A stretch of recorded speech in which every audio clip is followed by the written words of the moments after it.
Son las 8:38 y después de haber hablado sobre el significado espiritual, humano, moral de la Navidad con el cardenal Carlos Castillo, vamos a hablar sobre la actividad económica, que es la que permite que podamos vivir, alimentar a nuestros hijos y mantener a nuestras familias.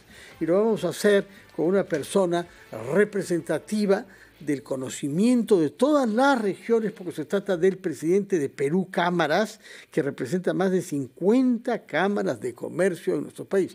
Se llama cámaras de comercio, pero en realidad es comercio, industria, producción, turismo y servicios. Producción y turismo, es decir, todas las actividades económicas. Señor Oscar Zapata, muy buenos días. Gracias por estar con nosotros en este día de Navidad. Señor Carvalho, muchísimas gracias por la invitación. Realmente la aprecio mucho porque me permite mandar un saludo a todos los rincones del Perú de Navidad y de cariño y de amor. 95% de las empresas que son afiliadas a Perú Cámaras son MIPES. Yo quisiera saber cuál es el clamor que le llega desde todas las regiones que están representadas en Perú Cámaras respecto de lo que significa la delincuencia y la criminalidad para el que invierte, para el que abre un local y para que se ve expuesto a un extorsionador, un zángano, un parásito que quiere vivir del trabajo de otros. Efectivamente, siento yo que la Perú Cámaras es el gremio más representativo a nivel nacional, porque no solo agrupa 51 cámaras de comercio, es un gremio de gremios, sino que también a otras cámaras binacionales con acuerdos de complementariedad y con acuerdos de coordinación. De tal manera que en conjunto, de alguna manera, estamos vinculados a 71 cámaras de comercio a nivel nacional. Y evidentemente conocemos de todos los sectores, conocemos de todas las realidades. Y efectivamente, uno de los temas que más agobian a todo el empresariado nacional es justamente la inseguridad ciudadana. Y lo siento en Piura, lo siento en Trujillo, lo siento en todas las partes del Perú. Y no veo que el gobierno esté haciendo lo necesario para arreglar este problema. Acabo de escuchar al ministro de Economía decir que 2 puntos de crecimiento del PBI vienen como consecuencia de la inseguridad ciudadana. Y justamente hoy día en el diario El Comercio, el exministro Castilla, Luis Castilla, lo repite y dice con absoluta claridad: la inseguridad ciudadana genera e impide ese crecimiento que desde el 2013 no se da a 2 dígitos. Estoy hablando de de la inversión, ¿no? Entonces, ¿qué cosa está pasando? Está pasando simplemente que una falta de autoridad total. Se lo voy a graficar con números. El presupuesto de la República dicen que ha crecido en el orden de 5%. No es verdad, no ha crecido el presupuesto de la República. Si se le compara con el PIA, es decir, el presupuesto inicial, sí ha crecido, pero ese presupuesto inicial recibió una serie de modificaciones complementarias. Es decir, que los presupuestos modificados del año 2024 comparados con del año 2025 no han crecido o han crecido muy poquito. Y si llevo esas cifras al sector interior, en el sector interior el crecimiento es casi nulo, no se ha dado. No obstante, sí se ha mantenido que el 97.8% del presupuesto del Ministerio Interior sigue siendo para pagos de sueldos, salarios, retiros, etcétera, y solamente el 2.2% del presupuesto se está dedicando para compra de activos que significan la lucha contra la inseguridad ciudadana. Señor Zapata, buenos días. Buenos días. Justamente con el tema de la inseguridad, la delincuencia, las extorsiones, ¿cuál es el nivel, ¿no?, o el número de emprendedores que han tenido que dejar estos emprendimientos a consecuencia justamente de la inseguridad? Ya no quieren trabajar más, están temerosos porque sienten que no reciben la ayuda en ese sentido de parte del Estado. es que no la reciben. Es bien difícil cuantificar cuántos se han ido o cuántos han dejado de ser empresas formales, ¿no? Es muy difícil de cuantificar, pero los hay, y los hay muchos porque obviamente escapan de la inseguridad. Cada rato vemos en la televisión cómo los transportistas paran sus unidades justamente protestando en beneficio ¿de qué? De la vida.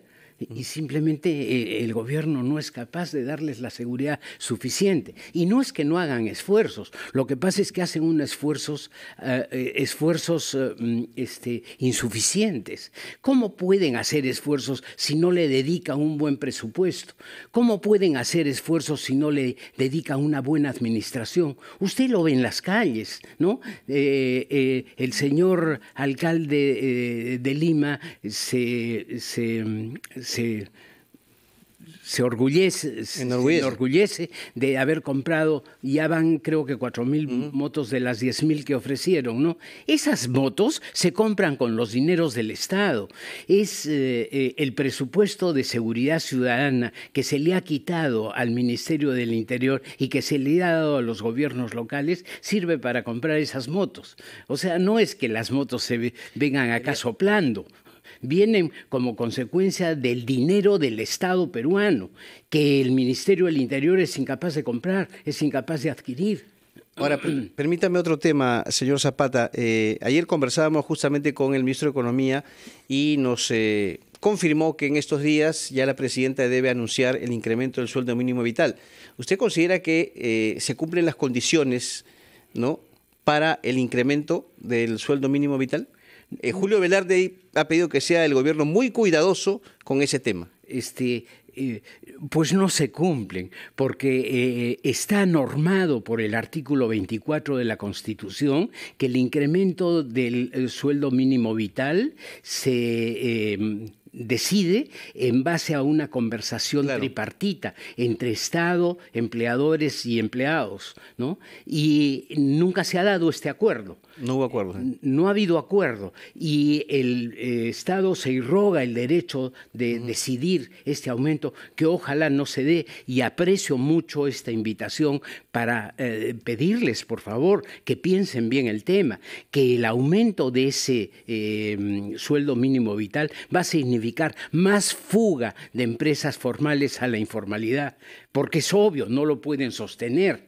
Y esto no lo ha dicho el gremio, lo dice el propio Banco Central de Reserva en un informe al cual se refiere usted en boca del señor Velarde.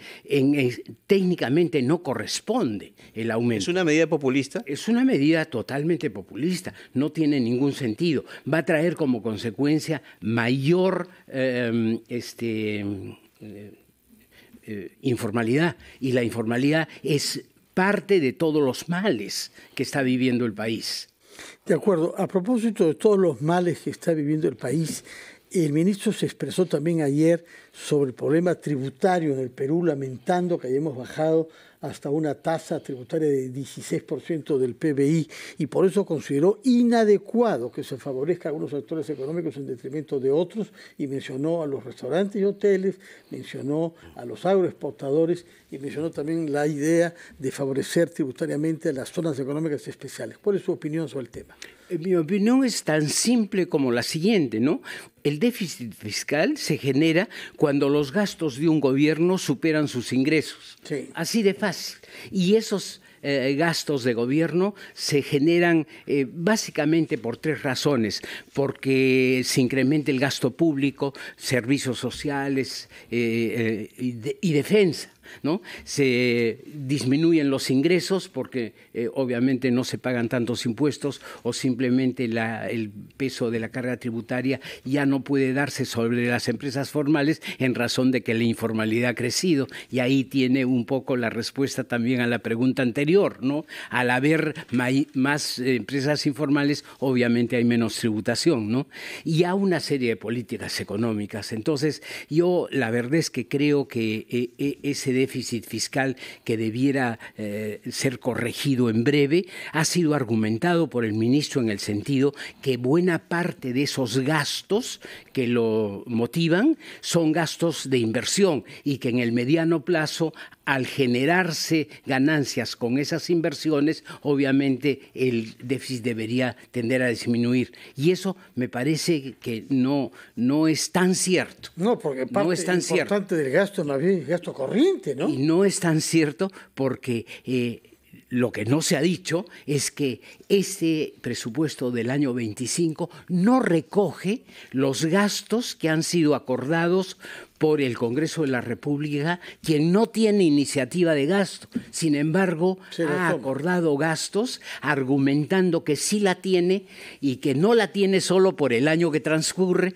pero sí después del año que transcurre. De tal manera que esos gastos que han aprobado, que van a pegar en el presupuesto a partir del año 25 para adelante, no están reconocidos en el presupuesto del año 25 que se ha construido el año 24, lo cual significa 56.000 millones de soles que no están reconocidos en ese presupuesto. Y con esas cifras no se va a arreglar en el mediano plazo. Más bien lo contrario. Muchísimas gracias por su presencia, por hablar claro sobre temas tienen que ver con la seguridad ciudadana, que tienen que ver con la política tributaria y con la remuneración mínima vital. Una sola palabra, pedirle a la Presidenta de la República que reflexione en estos pocos días que nos quedan hasta terminar el año y que por favor piense y repiense el incremento del sueldo mínimo vital. No es que no se vaya a dar, es el momento y la oportunidad en la que no se debe dar. Debiéramos volver a pensar, volver a razonar el tema, porque se va a generar mayor informalidad, que es justamente lo que el país no requiere. Muy bien, tomamos nota, señor Oscar Zapata. Ojalá que la Presidenta lo haya escuchado y que conteste de una manera razonable, sin insultar a nadie y sin atribuir a quienes no piensan como ella malas intenciones. Muchísimas gracias, señor Zapata. Recuerdo que usted es el presidente de la Perú Cámaras, que representa e engloba a 51 cámaras de comercio peruanas y a 20 cámaras binacionales, de manera que estamos hablando de más de 70 cámaras de comercio representadas en la organización que usted preside. Señor Zapata, muy buenos días, que tenga usted felices fiestas y un buen fin de año. Veremos si aquí allá tenemos buenas noticias. Muy buenos días. Vamos a hacer una pausa, Carlos. Así es, vamos con los anunciantes y regresamos para conversar con el doctor Julio Rodríguez, abogado penalista, sobre el acuerdo firmado entre Perú y Odebrecht y que se ha hecho público ya en estos días.